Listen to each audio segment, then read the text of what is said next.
developing. But once again, that does not have anything to do with the fact that someone decided to follow him and harass him and ultimately end up killing him. So when you look at it, that is a big issue. Now, as far as how this trial is going to turn out, it's going to be pretty unfortunate, if, Zimmerman does walk, because you know what that's going to mean.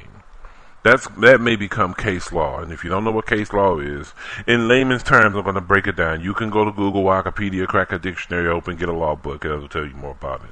Basically, depending on the verdict and the way one trial turned out, that can be referenced to for future trials when these things happen again. So in essence, if Zimmerman gets to walk, then the next time a young black male or whoever is followed, particularly young black males, and the stand your ground law can be utilized, even if you're saying you felt like you were threatened by him, there's going to be more Trayvon Martin situations. But I'm going to say this. There's already been, before he died and since he's died. Think about the other situation in Florida. Think about the young man in Arkansas who they said was handcuffed, right? He was handcuffed by the police and shot himself in the head while handcuffed. Now, people may say, okay, this can happen. This can happen. He can easily have done that. But the only thing about that is, if the gentleman shot himself with the hand that is not the dominant hand that he uses, then that is not making sense. Not making sense at all. So basically what they said is, while this kid was handcuffed, he shot himself in the temple. So I believe he was left-handed and shot himself with the on the right side of his temple, while handcuffed. Now, let's think critical now. If you look into that situation, Travis Quarter, when the police searched him before they put him in the car, they found a small bag of marijuana, okay? So, you find a small bag of marijuana, but you couldn't find the gun. So, that is asinine. How is it that you're able to find this small bag of marijuana, but you couldn't find the gun, which clearly is larger than the bag of marijuana that you found? Also, the young man who, in another situation, was listening to music in the car. Somebody pulled up, told him to turn it down. And that's pretty bold to tell somebody else in another car to turn their music down, while you're on the road. And he said he wasn't going to turn it down. They had an exchange of words. And the young man was killed by this older white gentleman.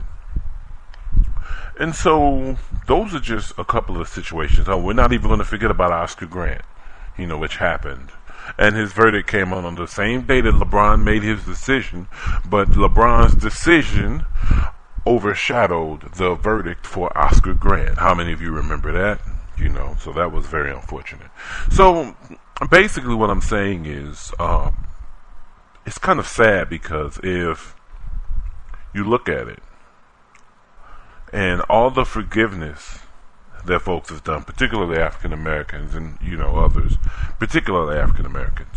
So if they're doing all of this forgiving, and we see now that no one else is willing to forgive, or forget, but we're supposed to forget and move on.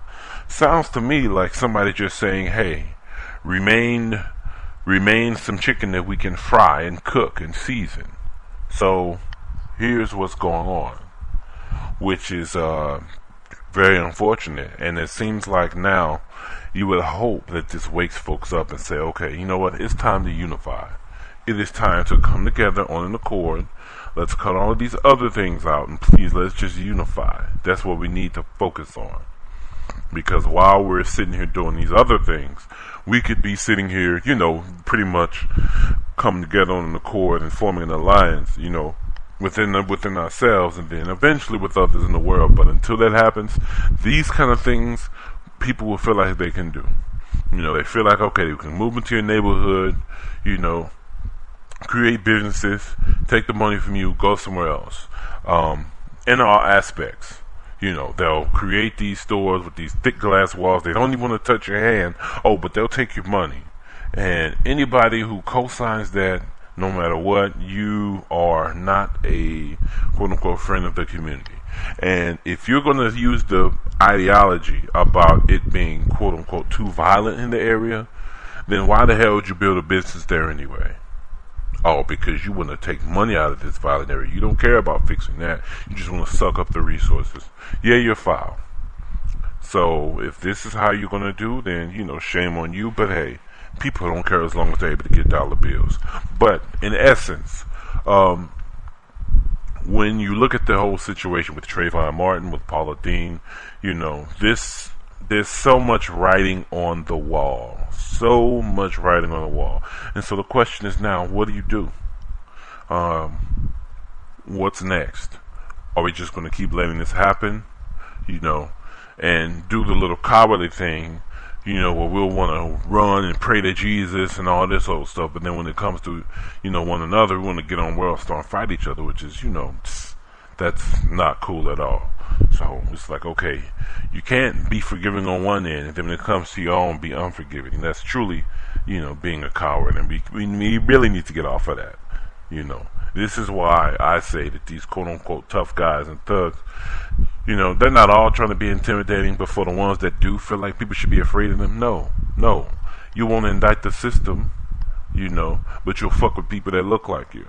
So, no, that's not cool at all. That's actually kind of weak. That's lame. Now for those who will, hey, I have nothing to say about that. But what we need to do is turn that energy into something productive, because right now there is a war going on, and I'm not talking about the war on drugs. I'm talking about the war on the community. And keep your eyes open. It's not going to stop, because the ultimate goal is to simply erase you from existence. But as long as we do walk with the most high in our hands and in our minds and hearts, we should be okay.